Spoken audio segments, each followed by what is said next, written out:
You ever have one of those conversations, you go in trying to talk about something real, something that matters, but you walk away feeling just dizzy, confused, drained, and somehow feeling like you're the one in the wrong?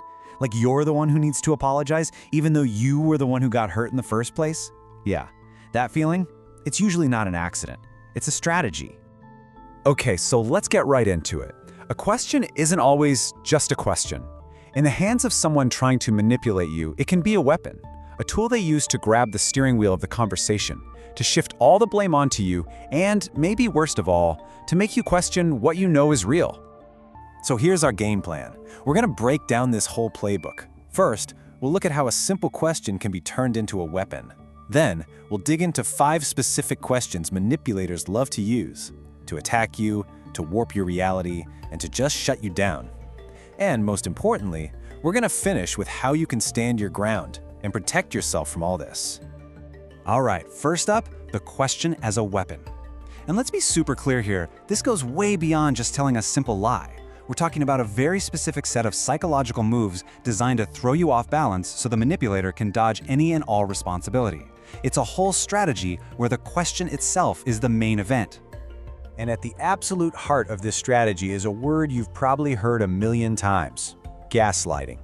It's all about making someone so confused that they start to question their own reality.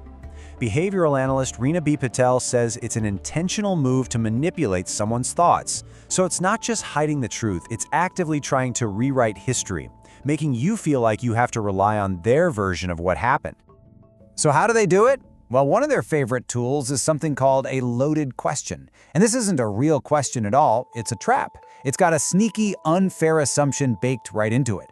So if you answer it directly, you've already walked into their trap by accepting their premise. And that's exactly what they want. Now let's get into the first category of these weaponized questions, the attack questions. The whole goal here is to shift the blame. You come to them with a totally valid concern, and instead of talking about it, they go on the attack, making you out to be the bad guy for even bringing it up. And here is a classic, an absolute classic. You point out that something they said doesn't add up, and boom, this is what you get back. It's designed to immediately put you on the defensive. So let's break down what's really happening here. This question has nothing to do with whether they're being honest. It's about changing the subject.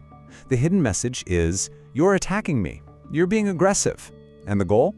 To make you feel guilty and force you to start defending your own character, which completely derails the original conversation about their actions. This move is a textbook example of something called Darvo. They deny what they did, they attack you for even mentioning it, and then they reverse the roles of victim and offender. Suddenly, they're the one who's been wronged, and you're the abuser. It's a pretty calculated way to dodge all responsibility. And then there's this one's close cousin. This question tries to paint the manipulator as this fundamentally honest person who's being unfairly attacked by someone totally unreasonable, you. This is basically circular reasoning. The hidden logic is, I'm a good person, good people don't lie, therefore your concern is ridiculous. It forces you to explain why you're so suspicious instead of them explaining their actions. The conversation is no longer about the facts, it's about their supposedly flawless character. This brings us to our third section. And this is where we get to the real dark heart of gaslighting, warping your reality. These next few questions aren't just about dodging blame. They are designed to systematically chip away at your trust in your own mind. Oh, this one. This one is so simple and so destructive. It's a direct assault on your memory, on your perception. It's a quiet but incredibly powerful way of saying, you're wrong and I'm right. And you can see exactly why it works so well. The hidden premise is just, your memory is broken. And when you hear this over and over again over time, you can really start to believe it. You second guess everything, you lose confidence in what you saw with your own 2 eyes, and you become more and more dependent on the gaslighter to tell you what's real. And that's why experts are so clear about how damaging gaslighting is. It's not just a lie about what happened. It's a full-on attack on your ability to know what happened. It's an attack on your sanity. This one. This question takes the very idea of a healthy relationship and turns it into a weapon against you. It takes your completely reasonable request for some clarity and twists it into a massive personal betrayal. This tactic basically puts you in a lose-lose situation. The hidden message is that real trust means you never, ever question them. So now you have to choose. Either you drop your completely valid concern, or you get accused of destroying the relationship. It's emotional blackmail, plain and simple. All right, our next section covers the final manipulative question, and this one has a slightly different objective. It's all about ending the conversation, period. It's not trying to deflect or gaslight in the same way. Its only purpose is to shut you down and make sure nothing ever gets resolved. You ever heard this one?